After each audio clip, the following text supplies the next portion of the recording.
घर से भागकर शादी करने वाली बेटियों के लिए। ट्रेन के एसी कंपार्टमेंट में मेरे सामने की सीट पर बैठी लड़की ने मुझसे पूछा, हेलो, क्या आपके पास इस मोबाइल की सिम निकालने की पिन है? उसने अपनी बैग से एक फ़ोन निकाला। वह नया सिम कार्ड उसमें डालना चाहती थी, लेकिन सिम इंस्टॉल करने के लिए पिन की ज़रूरत पड़ती है, जो उसके पास नहीं थी। मैंने हाँ में गर्दन हिलाते हुए अपने क्रॉस बैग से पिन निकालकर लड़की को दे दी। लड़की ने थैंक्स कहते हुए पिन ले ली और सिम डालकर पिन मुझे वापस कर दी। थोड़ी देर बाद वो फिर इधर उधर ताकने लगी। मुझसे रहा नहीं गया, मैंने पूछ लिया, कोई परेशानी? वो बोली, सिम स्टार्ट नहीं हो रही है। मैंने मोबाइल मांगा, उसने दिया। मैंने उसे कहा कि सिम अभी एक्टिवेट नहीं हुई है, थोड़ी देर में हो जाएगी। एक्टिव होने के बाद आईडी वेरिफिकेशन होगा, उसके बाद आप इसे इस्तेमाल कर सकेंगी। लड़की ने पूछा, आईडी वेरिफिकेशन क्यों? मैंने कहा, आजकल सिम वेरिफिकेशन के बाद ही एक्टिव होती है। जिस नाम से ये सिम उठाई गई है उसका ब्यौरा पूछा जाएगा, बता देना। लड़की बुदबुदाई। ओह, मैंने दिलासा देते हुए कहा, इससे परेशानी की कोई बात नहीं। वो अपने एक हाथ से दूसरे हाथ दबाते रही, मानो किसी परेशानी में हो। मैंने फिर विनम्रता से कहा, आपको कहीं कॉल करना हो तो मेरा मोबाइल इस्तेमाल कर लीजिए। लड़की ने कहा, जी फ़िलहाल नहीं, थैंक्स। लेकिन ये सिम किस नाम से खरीदी गई है मुझे नहीं पता। मैंने कहा, एक बार एक्टिवेट होने दीजिए, जिसने आपको सिम दी है उसी के नाम से होगी। उसने कहा, ओके, कोशिश करते हैं। मैंने पूछा, आपका स्टेशन कहाँ है? लड़की ने कहा, दिल्ली। और आप? लड़की ने मुझसे पूछा। मैंने कहा, दिल्ली ही जा रहा हूँ, एक दिन का काम है। आप दिल्ली में रहती हैं या? लड़की बोली, नहीं नहीं, दिल्ली में कोई काम नहीं, ना ही मेरा घर है वहाँ। तो? मैंने उत्सुकतावश पूछा। वो बोली, दरअसल ये दूसरी ट्रेन है जिसमें आज मैं हूँ, और दिल्ली से तीसरी गाड़ी पकड़नी है, फिर हमेशा के लिए आज़ाद। आज़ाद? लेकिन किस तरह की कैद से? मुझे फिर जिज्ञासा हुई। किस कैद में थी ये कमसिन अल्हड़ सी लड़की? लड़की बोली, उसी कैद में थी जिसमें हर लड़की होती है, जहाँ घर वाले कहें शादी कर लो, जहाँ जैसा कहें वैसा करो। मैं घर से भाग चुकी हूँ। मुझे ताज्जुब हुआ, मगर आपने ताज्जुब को छुपाते हुए मैंने हंसते हुए पूछा, अकेली भाग रही हैं आप? आपके साथ कोई नज़र नहीं आ रहा? वो बोली, अकेली नहीं, साथ में है कोई। कौन? मेरे प्रश्न खत्म नहीं हो रहे थे। दिल्ली से एक और ट्रेन पकड़ूंगी, फिर अगले स्टेशन पर वो जनाब मिलेंगे, और उसके बाद हम किसी को नहीं मिलेंगे। ओह, तो ये प्यार का मामला है?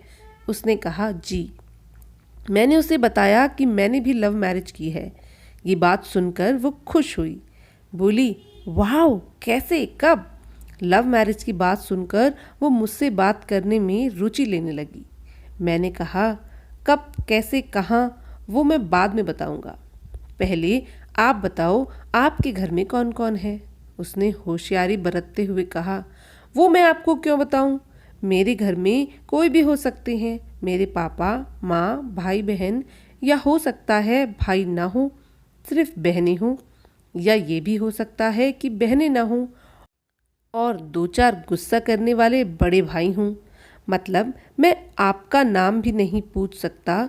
मैंने काउंटर मारा। वो बोली, कुछ भी नाम हो सकता है मेरा, टीना, मीना, रीना, कुछ भी।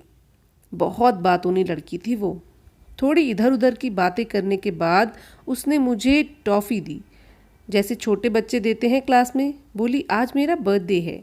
मैंने उसकी हथेली से टॉफ़ी उठाते बधाई दी और पूछा, कितने साल की हुई हो? वो बोली, 18। मतलब भागकर शादी करने की कानूनन उम्र हो गई है आपकी। वो हंसी। कुछ ही देर में काफ़ी फ्रैंक हो चुके थे हम दोनों, जैसे बहुत पहले से जानते हों एक दूसरे को। मैंने उसे बताया मेरी उम्र 35 साल है, यानी 17 साल बड़ा हूँ। उसने चुटकी लेते हुए कहा, लग तो नहीं रहे हो। मैंने मुस्कुरा दिया और उससे पूछा, तुम घर से भाग कर आई हो, तुम्हारे चेहरे पर चिंता के निशान ज़रा भी नहीं है। इतनी बेफिक्री मैंने पहली बार देखी। खुद की तारीफ सुनकर वो खुश हुई। बोली, मुझे उन जनाब ने, मेरे लवर ने पहले से ही समझा दिया था कि घर से निकलो तो बिल्कुल बिंदास रहना, घर वालों के बारे में बिल्कुल मत सोचना, बिल्कुल अपना मूड खराब मत करना, सिर्फ मेरे और हम दोनों के बारे में सोचना। और मैं वही कर रही हूँ। मैंने फिर चुटकी ली। कहा, उसने तुम्हें मुझ जैसे अनजान मुसाफिरों से दूर रहने की सलाह नहीं दी? उसने हंसकर जवाब दिया, नहीं, शायद वो भूल गया होगा। ये बताना, मैंने उसके प्रेमी की तारीफ करते हुए कहा, वैसे तुम्हारा बॉयफ्रेंड काफ़ी टैलेंटेड है। उसने किस तरह से तुम्हें अकेले घर से रवाना किया, नई सिम और मोबाइल दिया, 3 ट्रेन बदलवाई ताकि कोई ट्रैक न कर सके। Very talented person. लड़की ने हामी भरी। बोली, वो बहुत टैलेंटेड है, वो उसके जैसा कोई नहीं। मैंने उसे बताया कि मेरी शादी को 10 साल हुए हैं, एक बेटी है, 8 साल का बेटा, एक बेटा 1 साल का। ये देखो उसकी तस्वीर। मेरे फ़ोन पर बच्चों की तस्वीर देखकर उसके मुंह से निकला, सो क्यूट। मैंने उसे बताया, ये जब पैदा हुई तब मैं कुवैत में था, एक पेट्रो कंपनी में बहुत अच्छी जॉब थी मेरी, बहुत अच्छी सैलरी थी। फिर कुछ महीनों बाद मैंने वो जॉब छोड़ दी और अपने ही कस्बे में आकर काम करने लगा। लड़की ने पूछा, जॉब क्यों छोड़ी? मैंने कहा, बच्ची को पहली बार गोद में उठाया तो ऐसा लगा मेरी दुनिया मेरे हाथों में है। 30 दिन की छुट्टी पर घर आया था, वापस जाना था लेकिन जा न सका। इधर बच्ची का बचपन खर्च होता रहे, उधर मैं पूरी दुनिया कमा लूँ तो भी घाटे का सौदा है। मेरी 2 टके की नौकरी, बचपन उसका लाखों का। उसने पूछा, क्या बीवी बच्चों के साथ नहीं जा सकते थे वहाँ? मैंने कहा, काफ़ी टेक्निकल मामलों से गुजरकर एक लंबे समय के बाद रख सकते हैं। उस वक्त ये मुमकिन नहीं था। मुझे दोनों में से एक को चुनना था, आलीशान रहन सहन के साथ नौकरी या परिवार। मैंने परिवार चुना, अपनी बेटी को बड़ा होते देखने के लिए। मैं कुवैत वापस गया था लेकिन अपना इस्तीफ़ा देकर लौट आया। लड़की ने कहा, वेरी इम्प्रेसिव। मैं मुस्कुराकर खिड़की की तरफ देखने लगा। लड़की ने पूछा, अच्छा आपने तो लव मैरिज की थी ना, फिर आप भागकर कहाँ गए? कैसे रहे और कैसे गुजारा वो वक्त? उसके हर सवाल और हर बात में मुझे महसूस हो रहा था कि ये लड़की लड़कपन का शिकार है, बिल्कुल नासमझ है और मासूम छोटी बहन सी। मैंने उसे बताया, हमने भागकर शादी नहीं की और ये भी है कि उसके पापा के मुझे पहली नज़र में सख्ती से रिजेक्ट कर दिया था। उन्होंने आपको रिजेक्ट क्यों किया? लड़की ने पूछा। मैंने कहा, रिजेक्ट करने का कोई भी कारण हो सकता है, मेरी जाति, मेरा काम, घर परिवार। बिल्कुल सही। लड़की ने सहमति दर्ज कराई और आगे पूछा, फिर आपने क्या किया? मैंने कहा, मैंने कुछ नहीं किया, उसके पिता ने रिजेक्ट कर दिया। वहीं से मैंने अपने बारे में अलग से सोचना शुरू कर दिया। खुशबू ने मुझे कहा कि भाग चलते हैं। मेरी वाइफ का नाम खुशबू है। मैंने 2 टूक मना कर दिया। वो 2-3 दिन तक लगातार जोर देती रही, फिर भाग चलते हैं। मैं मना करता रहा। मैंने उसे समझाया, भागने वाले जोड़े में लड़के की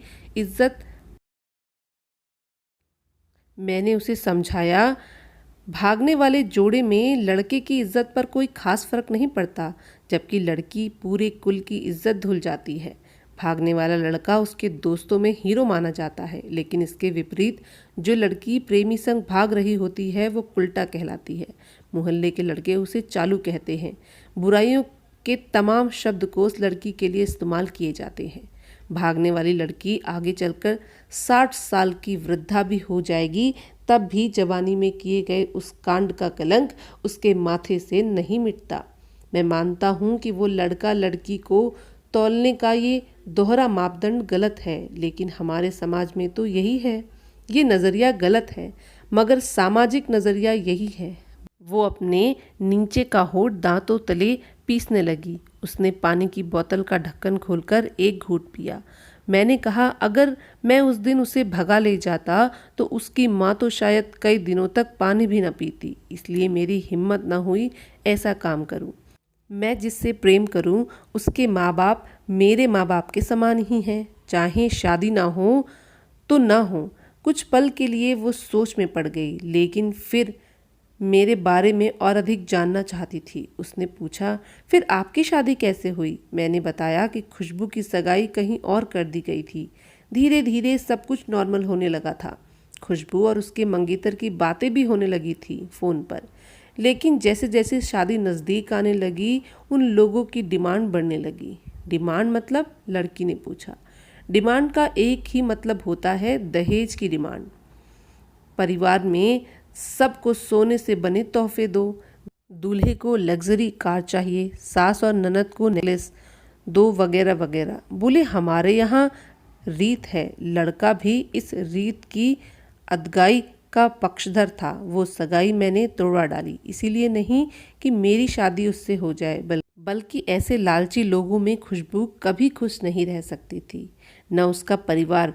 फिर किसी तरह घर वालों को समझा बुझाकर मैं फ्रंट पर आ गया और हमारी शादी हो गई। ये सब किस्मत की बात थी। लड़की बोली, चलो अच्छा हुआ आप मिल गए, वरना वो गलत लोगों में फंस जाती। मैंने कहा, जरूरी नहीं कि माता पिता का फैसला हमेशा सही हो, और ये भी ज़रूरी नहीं कि प्रेमी जोड़े की पसंद सही हो। दोनों में से कोई भी गलत या सही हो सकता है। काम की बात यहाँ पर यह है कि कौन ज़्यादा वफादार है। लड़की ने फिर पानी का घूंट लिया, और मैंने भी। लड़की ने तर्क दिया, हमारा फैसला गलत हो जाए तो कोई बात नहीं, उसमें ग्लानि नहीं होनी चाहिए। मैंने कहा, फैसला ऐसा हो जो दोनों का हो, बच्चों और माता पिता दोनों की सहमति, वो सबसे सही है। बुरा मत मानना, मैं कहना चाहूँगा कि तुम्हारा फैसला तुम दोनों का है, जिसमें तुम्हारे पेरेंट्स शामिल नहीं हैं, ना ही तुम्हें इश्क का असली मतलब पता है। अभी उसने पूछा, क्या है इश्क का सही अर्थ? मैंने कहा, तुम इश्क में हो, तुम अपना सब कुछ छोड़कर चली आई, ये सच्चा इश्क है। तुमने दिमाग पर जोर नहीं दिया, ये इश्क है। फ़ायदा नुकसान नहीं सोचा, ये इश्क है। तुम्हारा दिमाग दुनियादारी के फितूर से बिल्कुल खाली था। वो खाली जगह में इश्क का फितूर भर दिया गया। जिन जनाब ने इश्क को भरा, क्या वो इश्क में नहीं है?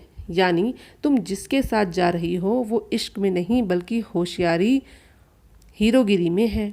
वो इश्क में होता तो इतनी प्लानिंग नहीं कर पाता है, 3 ट्रेनें नहीं बदलवा पाता, उसका दिमाग इतना काम ही नहीं कर पाता। कोई कहे कि मैं आशिक हूँ और वो शातिर भी हो, ये मुमकिन नहीं है। मजनू इश्क में पागल हो गया था, लोग पत्थर मारते थे उसे। इश्क में उसकी पहचान तक मिट गई।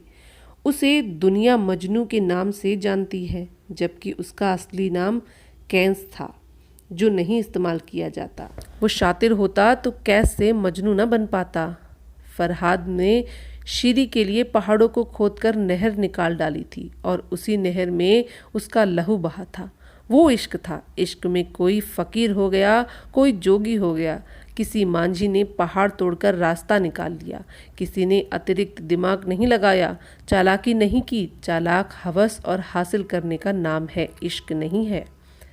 इश्क समर्पण करने को कहते हैं, जिससे इंसान सबसे पहले खुद का समर्पण करता है, जैसे तुमने किया। लेकिन तुम्हारा समर्पण हासिल करने के लिए था, यानी तुम्हारे इश्क में लालच की मिलावट हो गई। लड़की अचानक खो सी गई। उसकी खिलखिलाहट और खिलदंडापन एकदम से खामोशी में बदल गया। उसे लगा कि मैं कुछ ज़्यादा बोला। फिर भी मैंने जारी रखा। मैंने कहा, प्यार तुम्हारे पापा तुमसे करते हैं। कुछ दिनों बाद उनका वजन आधा हो जाएगा। तुम्हारी माँ कई दिनों तक खाना नहीं खाएगी, न पानी पिएगी, जबकि आपको अपने आशिक को आजमा कर देख लेना था। न तो उसकी सेहत पर फर्क पड़ता, न दिमाग पर। वो अक्लमंद है, अपने लिए अच्छा सोच लेता। आजकल गली मोहल्ले के हर तीसरे लौंडे लपाटे को इश्क हो जाता है। वो सिनेमा जैसा है, एक तरह की स्टंटबाजी, डेयरिंग, अलग कुछ करने का फितूर, और कुछ नहीं। लड़की का चेहरे का रंग बदल गया। ऐसा लग रहा था अब वो यहाँ नहीं है। उसका दिमाग किसी अतीत में टहलने निकल गया है और अपने फ़ोन को स्क्रॉल करने लगा। लेकिन मन की इंद्री उसकी तरफ थी। थोड़ी सी देर में उसका और मेरा स्टेशन आ गया। बात कहाँ से निकली थी और कहाँ तक पहुँच गई, उसके मोबाइल पर मैसेज टोन बची दिखाई दी। सिम एक्टिवेट हो चुका था। उसने चुपचाप बैग में आगे का टिकट निकाला और फाड़ दिया। मुझे कहा, एक कॉल करना है। मैंने मोबाइल दिया। उसने नंबर डायल करके कहा, सॉरी पापा, और सिसक सिसक कर रोने लगी। सामने से पिता भी फ़ोन पर बेटी को संभालने की कोशिश करने लगे। उसने कहा, पिताजी आप बिल्कुल चिंता मत कीजिए, मैं घर आ रही हूँ। दोनों तरफ से भावनाओं का सागर उमड़ पड़ा। हम ट्रेन से उतरे। फिर उसने फिर से पिन मांगी। मैंने पिन दी। उसने मोबाइल से सिम निकाल कर तोड़ दी और पिन मुझे वापस कर दी। कहानी को अंत तक पढ़ने के लिए आपका बहुत बहुत धन्यवाद। ये देश की बेटियों को समर्पित है। ये मेरा दावा है, माता पिता से ज़्यादा तुम्हें दुनिया का कोई इंसान प्यार नहीं करता। कहानी पढ़कर शेयर अवश्य करिएगा। शायद कोई परिवार, कोई बेटी और उसका भविष्य इससे बच जाए। अगर कहानी पसंद आई हो तो कृपया हमारे चैनल को सब्सक्राइब ज़रूर कर लीजिएगा। वीडियो को शेयर करिएगा ताकि ये किसी समझदार इंसान तक पहुंच जाए। इसको देखने के लिए आपका बहुत बहुत शुक्रिया।